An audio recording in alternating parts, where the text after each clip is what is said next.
Hello అందరికీ welcome back to my channel VM Yamini. అందరూ ఎలా ఉన్నారు? బాగున్నారా?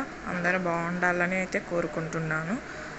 సో ఇవాళ అయితే బ్రేక్ఫాస్ట్ అయితే నేనైతే పొంగనాలు అయితే చేద్దాం అనుకుంటున్నా. సో ఇలా అయితే వచ్చాయి, చాలా బాగుంటాయి పొంగనాలు. అంటే నాకు తెలియక ఇన్ని రోజులు చేయలేదన్నమాట. అంటే మా అక్క వాళ్ళ ఇంటికి వెళ్తే మా అక్క రెగ్యులర్గా పిల్లలకి చేసి పెడుతుంది, కానీ నేనైతే ఫస్ట్ టైం ట్రై చేసిన, కానీ చాలా బాగా వచ్చినాయి. మా ఆయన మాత్రం సూపర్ ఉన్నాయి అన్నాడు. సో నాకైతే చాలా హ్యాపీగా అనిపించింది. సో మనం ప్రాసెస్ అయితే వెళ్ళిపోదాం. ముందుగా అయితే మినపప్పు బియ్యం సేమ్ దోశ పిండికి నానబెట్టినట్టే నైట్ అయితే నానబెట్టాను. సో ఎర్లీ మార్నింగ్ 6:30కి అయితే లేచాను. సో లేవగానే ఫస్ట్ అయితే ఇలా మిక్స్ చేసుకున్నాను. అంటే నైట్ రుబ్బుకొని పెట్టుకుంటే బాగుంటుందట. నేనైతే నైట్ నానబెట్టి మార్నింగ్ రుబ్బుకున్నా. సో అంటే పిండి పుక్కులితేనే బాగుంటుందట, అంటే దోశ పిండి ఎట్లనో అట్లా. సో నేనైతే ఆనియన్, పచ్చిమిర్చి, క్యారెట్ అయితే తురుముకున్నా. సో ఈ మూడైతే నేనైతే పిండిలోనైతే వేస్తాను. అండ్ కొత్తిమీర, ఇంకేమన్నా వెజిటేబుల్స్ ఉంటే మీ ఇష్టము, వేసుకుంటే వేసుకోవచ్చు. సో నా దగ్గర కొత్తిమీర లేదు కాబట్టి ఈ మూడైతే ఐటమ్స్ వేసుకున్నాను. సో ఈ 3 ఐటమ్స్ వేసుకొని కొంచెం అయితే సాల్ట్ కూడా యాడ్ చేసుకోవాలి. సో నేనైతే ఫస్ట్ టైం చేసిన చాలా బాగా వచ్చినాయి, నాకైతే సాటిస్ఫాక్షన్ అనిపించింది. సో నేనైతే టిఫిన్కి ఇది అంటే దోశ 2-3 డేస్ డైలీ తినడం కన్నా ఒకరోజు ఇలా చేసుకుంటే బాగుంటుంది. బ్రేక్ఫాస్ట్ ఈజీగా అయిపోతుంది, చాలా ఈజీ, పిల్లలకైతే చాలా హెల్తీ. అండ్ మనము వడలు అవి ఇవన్నీ ఆయిల్లో కాల్చుకుంటాం కదా. సో దీనికైతే ఎక్కువ ఉండదు.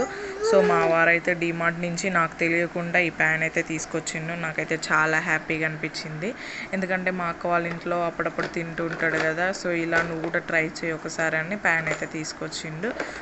సో ఇలా అయితే ప్యాన్ అయితే వేడి చేసుకొని ఈ దాంట్లో అయితే ఆయిల్ వేసుకోవాలి. మనం మొత్తం వేసుకుంటాం కాబట్టి మొత్తం స్ప్రెడ్ చేసుకోవాలి. ఆయిల్ అట్లా స్ప్రెడ్ చేసుకుంటే బాగుంటుంది. అండ్ నేనైతే ఇక్కడ ఆయిల్ అయితే అప్లై చేస్తున్నాను. సో ఫస్ట్ టైం చేసే వాళ్ళకు కూడా చాలా ఈజీగా ఉంటుంది, ట్రై చేయండి. ఫస్ట్ టైం ట్రై చేసే వాళ్ళు కూడా చాలా ఈజీగా చేసుకోవచ్చు. పిల్లలు కూడా బాగా తింటారు. మనం బ్రేక్ఫాస్ట్ కాకుండా ఈవినింగ్ స్నాక్స్ లాగా కూడా వేసుకోవచ్చు. బయట అంతా ఆయిలీ ఫుడ్ అన్నీ తింటూ ఉంటారు కదా పిల్లలు. సో అలా తినకుండా ఉండడానికి ఇలా అయితే చేసి పెట్టండి, చాలా బాగుంటుంది అండ్ టేస్టీగా ఉంటుంది. వేడివేడిగా అప్పటికప్పుడు చేసి అయితే పెట్టవచ్చు. ఏ చట్నీతోటైనా యాడ్ చేసుకోవచ్చు, కానీ ఇందులో అయితే టమాటా చట్నీ చేశాను నిన్న. సో ఆ వీడియో కూడా మీకు ఫుల్ వీడియో పెట్టాను కదా. సో అందులో అయితే చూసి టమాటా చట్నీ ప్రాసెస్ కూడా చూడండి. అండ్ ఇవైతే నాకు చాలా బాగా నచ్చినాయి.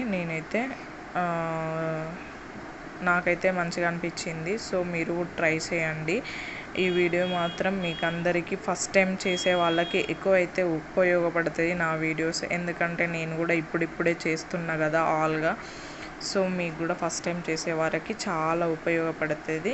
అండ్ ఇట్లా అంటే కింద ఆయిల్ వేసినాం కదా. సో ఇలా అయితే పైన కూడా ఆయిల్ అయితే వేసుకోవాలి కొంచెం కొంచెం. ఇలా ఆయిల్ వేయడం వల్ల కింద ఆయిల్ వేయడం వల్ల కింద మాడకుండా పైన ఆయిల్ వేయడం వల్ల మంచిగా ఉడుకుతాయి. ఇలా అయితే మూత పెట్టేసుకోవాలి. ఇలా 5 minutes అయితే మూత పెట్టేసుకొని తీసుకోవాలి. ఇలా అయితే పక్కకైతే తీసుకోవాలి, అంటే మొత్తం కాలాలి కదా పై వైపు కూడా. సో ఇలా అయితే చేసుకోవాలి. భయంగా తీస్తున్నా. మా వారు ఏంది అలా పిండంతా ఆగం చేస్తున్నావు, అంత స్ప్రెడ్ అవుతుందంటే అవి అయితే తప్పదు అని నేను మా వారికి అయితే చెప్తున్నా. ఫస్ట్ టైం అండి, ఏందో మా వారు వీడియో తీస్తున్నారు. కొంచెం నాకు ఒక చెయ్యి అంటే ఒక చేయితో తీయడం వల్ల అటు ఇటు అవుతుంది వీడియో. కొంచెం హెల్ప్ చేయొచ్చు కదా, మార్నింగే కదా, నీకేం పని లేదు కదా, ఫ్రెష్ అప్ అయినావు కదా అంటే హెల్ప్ అయితే చేసిండు. అప్పుడప్పుడు చేస్తాడండి. మా బుడ్డోడిని కూడా అప్పుడప్పుడు ఆడిస్తూ ఉంటాడు. అప్పుడప్పుడు ఏం కాదు, రోజు మార్నింగ్ లేచి ఆయనే చూసుకుంటాడు. నా వర్క్ అయిపోయే వరకు, అంటే ఆయన 9:30 డ్యూటీకి పోతాడు కదా, సో ఆ డ్యూటీ పోయే వరకు అయితే చూసుకుంటాడు. మళ్ళీ రాగానే వాడితో 1 అవర్ స్పెండ్ చేస్తాడు, అంటే ఆడిపిస్తాడు అన్నమాట వాడిని. సో ఇప్పుడే మొన్ననే 8 మంత్ కంప్లీట్ అయిపోయినాయి కదా, సో వాడు పెద్దోడు అవుతుండు అప్పుడే. సో ఇవ్వండి, ఈ వీడియో అయితే అందరికీ ఉపయోగపడుతుంది అనుకుంటున్నాను. నా వీడియో కనుక నచ్చినట్టయితే లైక్, షేర్ అండ్ సబ్స్క్రైబ్ చేయండి. ఇలాంటి వాళ్ళని సపోర్ట్ చేస్తారనుకుంటున్నా. సో నా వీడియో అయితే చూడండి. అందరైతే చూసిన వాళ్ళు ఒక లైక్ అండ్ సబ్స్క్రైబ్ అయితే కొట్టుకోండి. సో ఇదండి వీడియో. సో లాస్ట్లో అయితే ఇలా అయ్యాయి. సో నాకు తర్వాత అనిపించింది కొంచెం ఇంకా బ్రౌన్లో వచ్చేయి ఆల్మోస్ట్, ఇంకా కొంచెం కాల్చుకుంటే బాగుంటుంది అనిపించింది. మీరు ట్రై చేసినప్పుడు మీరు